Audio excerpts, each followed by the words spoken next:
तो आज की क्लास में हम डिस्कस करेंगे chapter number 3 word processing Libre office का पार्ट 2।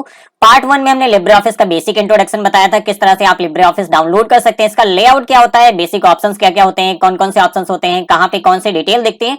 तो प्रीवियस क्लास में हम ये सारी चीजें डिस्कस कर चुके हैं। आज हम सिलेबस के अकॉर्डिंग वन बाय वन सारे टॉपिक्स को हम डिस्कस करेंगे और इसी तरीके से जो वर्ड प्रोसेसिंग का सिलेबस है उसको हम पूरा कंप्लीट करने वाले हैं।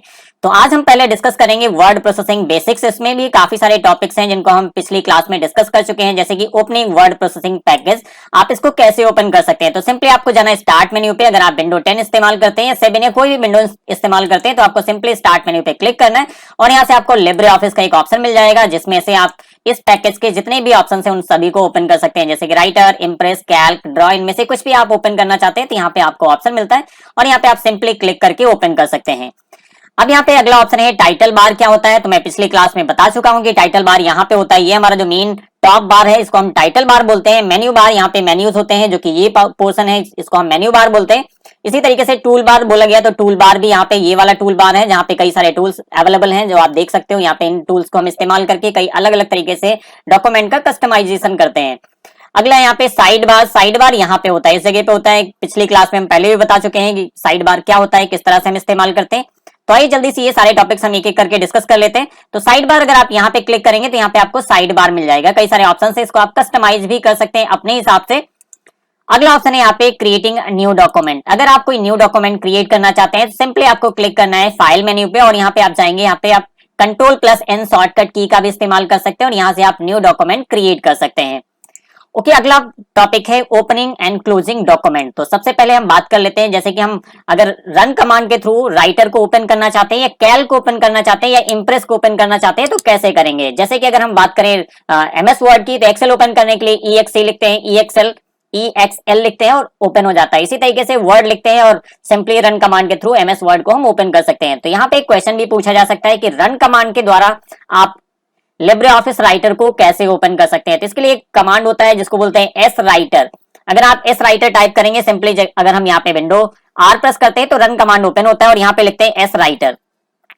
एस राइटर लिखने के बाद जैसे इंटर की प्रेस करेंगे आप देखेंगे कि यहाँ पे हमारा एक राइटर का अलग से एक विंडो ओपन हो गया है। तो ये होता है एक रन कमांड के द्वारा राइटर को ओपन करने का। और इसी तरीके से अगर आप कैल्क यूज करना चाहते हैं या रन कमांड के थ्रू ओपन करना चाहते हैं तो उसका कमांड होता है एस कैल्क। और इसी तरीके से इंप्रेस ओपन करना चाहते हैं तो इसका कमांड होता है एस इंप्रेस। आप चाहे तो नोट डाउन कर सकते हैं, एग्जाम में भी ये पूछा जा सकता है कि रन कमांड के द्वारा राइटर या इंप्रेस या कैल्क को ओपन करने के लिए कमांड क्या इस्तेमाल होता है।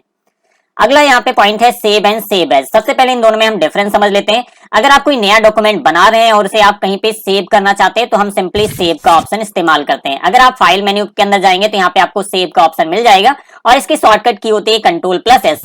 इससे आपका जो डॉक्यूमेंट है वो किसी पर्टिकुलर लोकेशन, जैसे आप यहाँ पे क्लिक करेंगे सेव का ऑप्शन आएगा। हालांकि मैं इस डॉक्यूमेंट को सेव कर चुका हूँ, इस वजह से यहाँ पे सेव का अलग से डायलॉग बॉक्स ओपन नहीं हो रहा है। अब अगला पॉइंट है यहाँ पे सेव एज। अब इन दोनों में डिफरेंस क्या होता है। सेव हम कोई नए डॉक्यूमेंट को सेव करने के लिए इस्तेमाल करते हैं, जबकि पहले से बना हुआ है सेव डॉक्यूमेंट को किसी दूसरे नाम से या किसी दूसरे लोकेशन पे अगर हमें उस डॉक्यूमेंट को सेव करना है तो उसके लिए हम यूज करते हैं सेव एज। और ये भी ऑप्शन आपको फाइल मेन्यू के अंदर मिलता है। यहाँ पे आप देख सकते हैं सेव एज। और इसके लिए जो शॉर्टकट की होती है Ctrl+Shift+S। आप चाहें तो इसको भी नोट डाउन कर सकते हैं।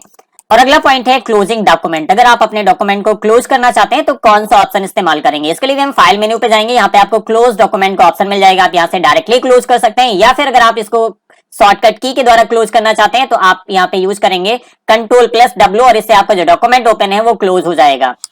अगला है यूजिंग हेल्प। हेल्प की एक शॉर्टकट की होती है F1। आप चाहे तो इसको नोट डाउन कर सकते हैं। कई बार एग्जाम में पूछा जाता है कि लिब्रे ऑफिस राइटर में या कैल्क या इंप्रेस में हेल्प की शॉर्टकट की क्या होती है। तो F1 इसकी शॉर्टकट की होती है। अगर आप हेल्प लेना चाहते हैं तो यहाँ पे सिंपली आपको मेन्यू बार में ऑप्शन मिलता है और यहाँ पे लिखा हुआ है लिब्रे ऑफिस हेल्प और यहाँ पे शॉर्टकट की भी लिखी हुई है F1, जिसका इस्तेमाल करके आप लिब्रे ऑफिस में हेल्प ले सकते हैं। और अगला पॉइंट है पेज सेटअप। ये काफी इंपॉर्टेंट है। अगर आप राइटर में या वर्ड में काम करते हैं तो पेज सेटअप कई बार हमें इस्तेमाल करना पड़ता है। तो आइए इसको देख लेते हैं किस तरीके से आप पेज सेटअप करेंगे। तो सिंपली आपको क्लिक करना है फाइल मेन्यू के अंदर और यहाँ पे आपको प्रिंटर सेटिंग एक ऑप्शन मिलेगा, यहाँ पे क्लिक करेंगे। इसके बाद यहाँ पे प्रॉपर्टीज एक ऑप्शन है, इस पे हम क्लिक करेंगे। उसके बाद यहाँ पे कई सारे टैब्स हैं जिसमें से पेजेस पे क्लिक करना है आपको। यहाँ से आप इसका ओरिएंटेशन चेंज कर सकते हैं, जैसे आपको लैंडस्केप में प्रिंट करना है इस पेज को या फिर पोर्ट्रेट में प्रिंट करना है। बाय डिफॉल्ट यहाँ पे इसका जो ओरिएंटेशन होता है वो पोर्ट्रेट रहता है।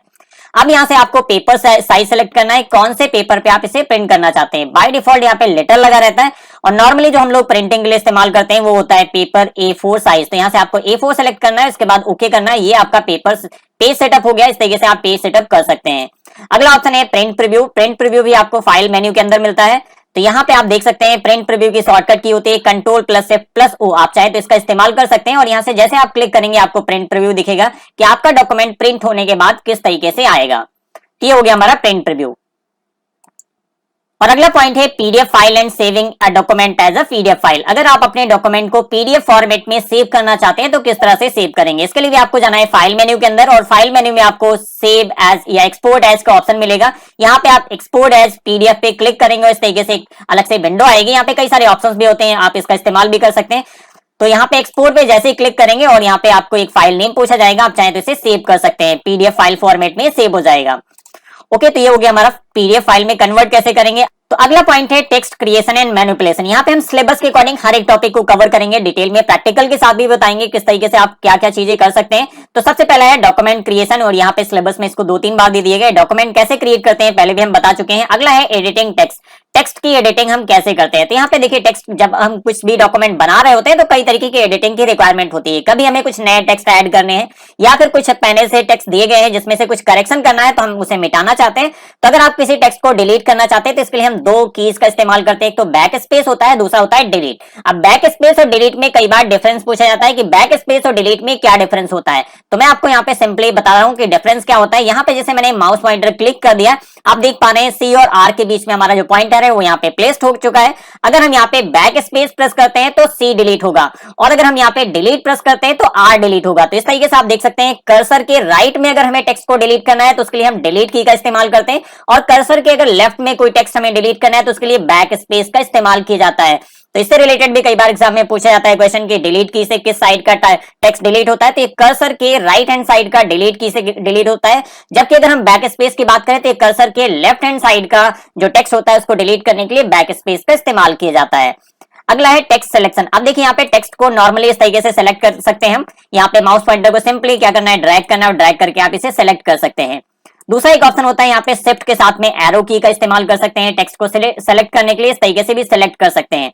अब देखिए यहाँ पे जब भी हम इसको ड्रैग करते हैं तो ये पूरा का पूरा टेक्स्ट सेलेक्ट होता है, लेकिन लिब्रे ऑफिस राइटर में एक बहुत अच्छा फीचर दिया है, मैं आपको बताने वाला हूँ किस तरीके से आप इसको सेलेक्ट कर सकते हैं। जैसे हमें कभी टेक्स्ट को सिर्फ ब्लॉक में सेलेक्ट करना है, अगर हम नॉर्मली अभी यहाँ पे सेलेक्ट करते हैं तो ये पूरा का पूरा टेक्स्ट सेलेक्ट होता है, मींस पूरी की पूरी लाइन सेलेक्ट होती है, इसके बाद नेक्स्ट लाइन सेलेक्ट होती है, इस तरीके से सेलेक्ट हो रहा है। लेकिन हम यहाँ पे चाहते हैं सिर्फ ये टेक्स्ट कट और फॉन्ट ही सेलेक्ट हो, बाकी पूरे टेक्स्ट एक साथ सेलेक्ट ना हो। तो यहाँ पे बहुत अच्छा ऑप्शन दिया गया है। सिंपली आपको एडिट में क्लिक करना है, एडिट मेन्यू के अंदर जाना है, सिलेक्शन मोड के अंदर जाना है। यहाँ पे देखिए ब्लॉक एरिया सिलेक्शन एक ऑप्शन दिया हुआ है और इसके लिए शॉर्टकट की भी होती है Alt+F+F8। इसको भी कहीं पे नोट डाउन करें, ये भी एग्जाम में पूछा जा सकता है कि ब्लॉक एरिया सिलेक्शन की शॉर्टकट की क्या होती है। तो जब हम इस पे क्लिक करेंगे उसके बाद अगर हम यहाँ पे सेलेक्ट करते हैं तो आप देख पा रहे होंगे ये एक ब्लॉक में सेलेक्ट हो रहा है, या पूरा का पूरा लाइन सेलेक्ट नहीं हो रहा है, सिंपली ब्लॉक में सेलेक्ट कर सकते हैं। तो ये एक बहुत अच्छा फीचर दिया रहता है राइटर में, हालांकि वर्ड में ऐसा ऑप्शन नहीं होता है। अगला है कट, कॉपी और पेस्ट। इन तीनों में डिफरेंस क्या होता है वो भी हम देख लेते हैं। कट, अगर किसी टेक्स्ट को हमें यहाँ से हटा के कहीं दूसरी जगह ले जाना है, जैसे कि हम यहाँ से कट करते हैं, उसकी शॉर्टकट की होती है Ctrl+X। अगर हम इसको यहाँ से यहाँ ले जाना चाहते हैं तो सिंपली हमें क्या करना है, Ctrl+X से कट हो जाएगा और Ctrl+V शॉर्टकट की का इस्तेमाल करेंगे, इस तरीके से हम इसको पेस्ट कर सकते हैं। तो ये हो गया कट एंड पेस्ट। अगर हमें कॉपी करना है, मींस कॉपी का मतलब होता है सेम टेक्स्ट की अगर डुप्लीकेट कॉपी हमें दूसरी जगह पे रखनी है तो इसके लिए हम कॉपी करते हैं। तो यहां से अगर हम इसको Ctrl+C करते हैं और इसके बाद हम यहाँ पे पेस्ट कर देते हैं तो ये हो जाएगा हमारा सिंपली कॉपी। तो आप देख पा रहे हैं कट से क्या होता है, टेक्स्ट को हम मूव कर सकते हैं या पैराग्राफ को मूव कर सकते हैं या किसी लाइन को मूव कर सकते हैं, जबकि कॉपी में उसकी डुप्लीकेट कॉपी बनाने के लिए कॉपी ऑप्शन का इस्तेमाल किया जाता है। तो कट की शॉर्टकट की होती है Ctrl+X, कॉपी की शॉर्टकट की है Ctrl+C और पेस्ट की शॉर्टकट की होती है Ctrl+V। अगला ऑप्शन है यहाँ पे font, colour, style and size, यहाँ पे लिखा हुआ था जो कि मैंने कट कर दिया था, तो इसको मैं यहीं पे पेस्ट कर दे रहा हूं। अगला है फॉन्ट। अब यहाँ पे देखिए कई सारे टेक्स्ट हम यूज करते हैं तो कई बार अलग अलग फॉन्ट साइज की जरूरत पड़ती है। तो किस तरीके से हम इसका फॉन्ट साइज चेंज कर सकते हैं, फॉन्ट टाइप चेंज कर सकते हैं। तो सबसे पहले हम देखेंगे फॉन्ट साइज या टाइप कैसे चेंज करते हैं। तो यहाँ पे अगर आप टूल बार पे आएंगे तो सबसे पहला एक ऑप्शन दिया हुआ है, यहाँ से आप फॉन्ट नेम चेंज कर सकते हैं। तो कई सारे अलग अलग तरीके के फॉन्ट हैं, आप कोई भी अप्लाई कर सकते हैं। जैसे मैंने इसको सेलेक्ट किया और सिंपली यहाँ पे जैसे ही क्लिक किया इसका फॉन्ट टाइप चेंज हो चुका है। तो यहाँ से आप फॉन्ट चेंज कर सकते हैं। अगला ऑप्शन यहाँ पे टूल बार पे दिया हुआ है साइज का। तो अगर आप साइज चेंज करना चाहते हैं किसी पार्टिकुलर टेक्स्ट का या लाइन का या पैराग्राफ का, तो उसे सबसे पहले सेलेक्ट करना है। सेलेक्ट करने के बाद यहाँ से आपको मल्टीपल फॉन्ट साइज मिलेंगे, इनमें से कोई भी फॉन्ट साइज यूज कर सकते हैं। तो अब यहाँ पे क्वेश्चन पूछा जा सकता है कि ड्रॉप डाउन लिस्ट में मिनिमम फॉन्ट साइज क्या होता है। तो आप देख पा रहे हैं मिनिमम 6 दिया हुआ है इस ड्रॉप डाउन लिस्ट में, और मैक्सिमम होता है 96। तो इसको जरूर कहीं पे नोट डाउन करें। ड्रॉप डाउन जो लिस्ट होती है उसमें मिनिमम 6 और मैक्सिमम 96 दिया हुआ है। लेकिन अगर हम यहाँ पे मिनिमम की बात करें कि मिनिमम कितना ले सकते हैं, तो मिनिमम हम यहाँ पे 2 फॉन्ट साइज ले सकते हैं। तो यहाँ पे अगर हम टाइप करते हैं 1, तो आप देखेंगे कि बाय डिफॉल्ट ये 1 को 2 में कन्वर्ट कर देगा, क्योंकि यहाँ पे मिनिमम फॉन्ट साइज होता है 2। तो देख पा रहे होंगे यहाँ पे 2 आ गया ऑटोमेटिक। इस तरीके से इसका जो मिनिमम फॉन्ट साइज है वो 2 होता है। अगर हम मैक्सिमम की बात करें तो इसका मैक्सिमम फॉन्ट साइज होता है 999.99। यहाँ पे इस तरीके से आप देख सकते हैं, मैं यहाँ पे टाइप कर दे रहा हूँ क्योंकि वो छोटा है, काफी दिखेगा नहीं आप लोगों को। तो यहाँ पे 999.99 इसका मैक्सिमम फॉन्ट साइज यहाँ से ले सकते हैं। तो अगर मैं यहाँ पे किसी लाइन को सेलेक्ट करता हूँ इस तरीके से, और इसके बाद हम यहाँ पे मैक्सिमम फॉन्ट साइज टाइप कर देते हैं 2000, क्योंकि मैंने आपको बताया 999.99 इसका फॉन्ट साइज होता है मैक्सिमम। तो यहाँ पे हम 2000 टाइप कर रहे हैं और एंटर की प्रेस करेंगे तो आप देखेंगे बाय डिफॉल्ट यहाँ पे क्या आ रहा है 999.99। ये इसका मैक्सिमम फॉन्ट साइज होता है और इसी तरीके से इसका मिनिमम फॉन्ट साइज होता है 2। ओके, तो आई होप क्लियर हो चुका होगा। तो अगला टॉपिक हम देखते हैं, इसको थोड़ा सा इसका फॉन्ट साइज हम बढ़ा लेते हैं ताकि इसलिए आपको दिखे कि क्या लिखा हुआ है। अगला पॉइंट है यहाँ पे अलाइनमेंट। अब अगर हम टेक्स्ट को अलाइन करना चाहते हैं तो हमारे पास 4 अलग अलग ऑप्शन होते हैं, left align, right align, centre और जस्टिफाई। एक एक करके देखेंगे। तो यहाँ पे देखिए अलाइनमेंट का ऑप्शन हमारे टूल बार पे अवेलेबल रहते हैं। अगर आप लेफ्ट अलाइन करना चाहते हैं, बाय डिफॉल्ट हमारा जो टेक्स्ट है वो लेफ्ट अलाइन होता है, और अगर हम इसको लेफ्ट अलाइन करना चाहते हैं तो यहाँ पे कंट्रोल+L इसकी शॉर्टकट की होती है। ये भी एग्जाम में कई बार पूछा जाता है कि लेफ्ट अलाइनमेंट या राइट अलाइनमेंट की शॉर्टकट की क्या होती है। तो लेफ्ट अलाइनमेंट की शॉर्टकट की होती है कंट्रोल+L, और अगर हम सेंटर अलाइन की बात करें तो कंट्रोल+E होता है इसका शॉर्टकट की। अगर हम राइट अलाइन की बात करें तो कंट्रोल+R होता है, और इसी तरीके से अगर हम जस्टिफाई करना चाहते हैं तो इसकी शॉर्टकट की होती है कंट्रोल+J। तो एक एक करके हम देख लेते हैं। बाय डिफॉल्ट ये लेफ्ट अलाइन है, अगर हम यहाँ पे क्लिक करते हैं और इसको हम राइट अलाइन कर देते हैं तो आप देखेंगे कि राइट में अलाइन हो चुका है। अगर हम इसको सेंटर करना चाहते हैं तो इस तरीके से सेंटर कर सकते हैं। और जस्टिफाई क्या होता है कि जस्टिफाई जैसे आप न्यूज़पेपर पढ़ते हैं तो वहां पे कई सारे पैराग्राफ लिखे होते हैं जिनको दोनों तरफ से अलाइन किया गया होता है। लेफ्ट और राइट में लाइंस की जो साइज होती है वो बराबर होती है।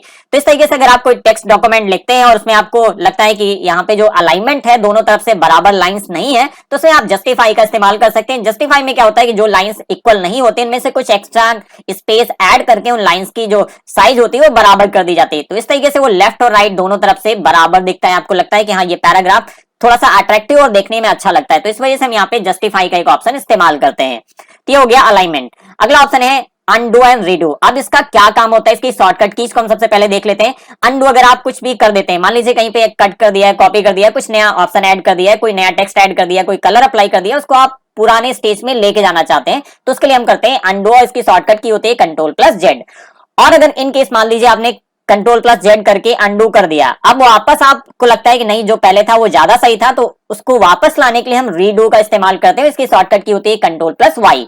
तो यहाँ पे मैं थोड़ा सा एक कलर अप्लाई कर रहा हूँ इस जगह पे, इसको मैंने कर दिया रेड, और यहाँ पे इसका हम थोड़ा सा बैकग्राउंड भी चेंज कर देते हैं, इसको हाईलाइट कर देते हैं ताकि इसलिए आपको दिखे। अब देखिए मैं यहाँ पे कंट्रोल+Z प्रेस करता हूँ तो ये वापस ऑटोमेटिक उसी स्टेज में हो जाएगा। ये हो चुका है। और अगर हम इसको वापस लेके आना चाहते हैं, जिस तरीके से पहले लिखा हुआ था, रेड कलर अप्लाई था, बैकग्राउंड येलो था, तो हम इसके लिए क्या करेंगे कंट्रोल+Y का इस्तेमाल करेंगे, इस तरीके से वापस आ जाएगा। तो ये होता है अनडू एंड रीडू। और इसकी शॉर्टकट की मैं बता चुका हूं, आप जरूर कहीं पे नोट डाउन करें। हर एक शॉर्टकट कीज को आप पेपर पे अलग से कहीं नोट डाउन करते रहें, क्योंकि मैक्सिमम क्वेश्चन शॉर्टकट की से ज्यादा पूछे जाते हैं। अगला ऑप्शन है फाइंड एंड रिप्लेस। तो अगर आप किसी टेक्स्ट को या किसी वर्ड को अपने डॉक्यूमेंट में सर्च करना चाहते हैं तो किस तरीके से आप फाइंड करेंगे, तो यहाँ पे इसके लिए शॉर्टकट की का इस्तेमाल करते हैं, कंट्रोल+H होता है, और जैसे आप कंट्रोल+H प्रेस करेंगे एक अलग से विंडो आएगा और ये फाइंड और रिप्लेस का एक विंडो होता है। तो ये दो काफी इंपॉर्टेंट ऑप्शन होते हैं। सबसे पहले यहाँ से आप किसी भी टेक्स्ट को सर्च कर सकते हैं, जैसे मैं यहाँ पे कुछ भी टाइप कर देता हूँ अभी, तो जैसे कि मैं यहाँ पे टाइप कर दे रहा हूँ अनडू, अब आप देखेंगे कि ये ऑटोमेटिक उसे सर्च कर लेगा। तो ये आप देख पा रहे हैं, जैसे मैंने यहाँ पे इस पे टाइप किया और इसके बाद एंटर की प्रेस की, तो ये हमारा अनडू यहाँ पे जो लिखा हुआ है वो ऑटोमेटिक सेलेक्ट हो गया है। तो मान लेते हैं इस पर्टिकुलर वर्ड को किसी दूसरे वर्ड से हमें रिप्लेस करना है, तो यहाँ पे रिप्लेस का एक ऑप्शन रहता है जो कि इस डायलॉग बॉक्स में आप देख सकते हैं, यहाँ पे लिखा हुआ है।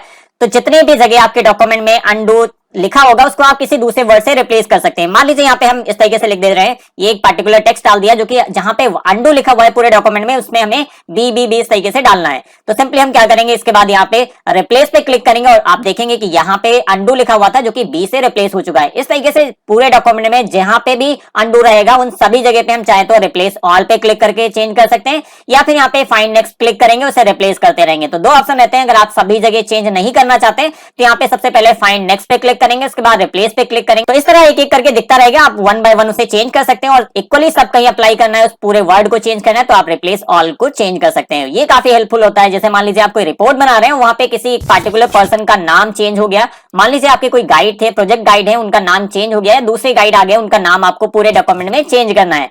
तो सिंपली हमें क्या करना है, फाइंड में उनका नाम लिखना है और जो नए गाइड है उनका नाम हमें रिप्लेस के जगह पे लिख देना है। अब हम क्या करेंगे, रिप्लेस ऑल, तो पूरे डॉक्यूमेंट में ऑटोमेटिक जहां पे उनका नाम रहा होगा उसके जगह पे वो दूसरा नाम ऐड हो जाएगा। तो इस तरीके से आपको मान लीजिए 2000 या 3000 के पेजेस हैं और जिसमें कई अलग अलग जगह पे टेक्स्ट लिखे हुए हैं, तो मैनुअली अगर आप इसे चेंज करेंगे तो काफी कॉम्प्लिकेटेड टास्क होता है। तो फाइंड एंड रिप्लेस इसके लिए बेसिकली यूज किया जाता है, जो कि काफी यूजफुल फीचर होता है। तो आई होप ये सभी ऑप्शंस आपको समझ में आ चुके होंगे। तो अगली क्लास में हम कंटिन्यू करेंगे फॉर्मेटिंग द टेक्स्ट, और यहाँ पे कई सारे ऑप्शंस हैं जो काफी इंटरेस्टिंग है, कई नई नई चीजें सीखने को मिलेंगी। यहाँ पे मैंने पूरा सिलेबस कॉपी पेस्ट कर दिया और एक एक टॉपिक को डिटेल में हम डिस्कस करेंगे, इसी तरीके से प्रैक्टिकल के साथ बताएंगे। इससे आपको सीखने का मौका मिलेगा, प्लस यहाँ पे जो आपका सिलेबस है वो भी कंप्लीट हो जाएगा। तो कमेंट करके जरूर बताइएगा वीडियो कैसा लगा। वीडियो पसंद आए तो प्लीज लाइक और शेयर जरूर कीजिएगा। अगर आपने अभी तक हमारे चैनल को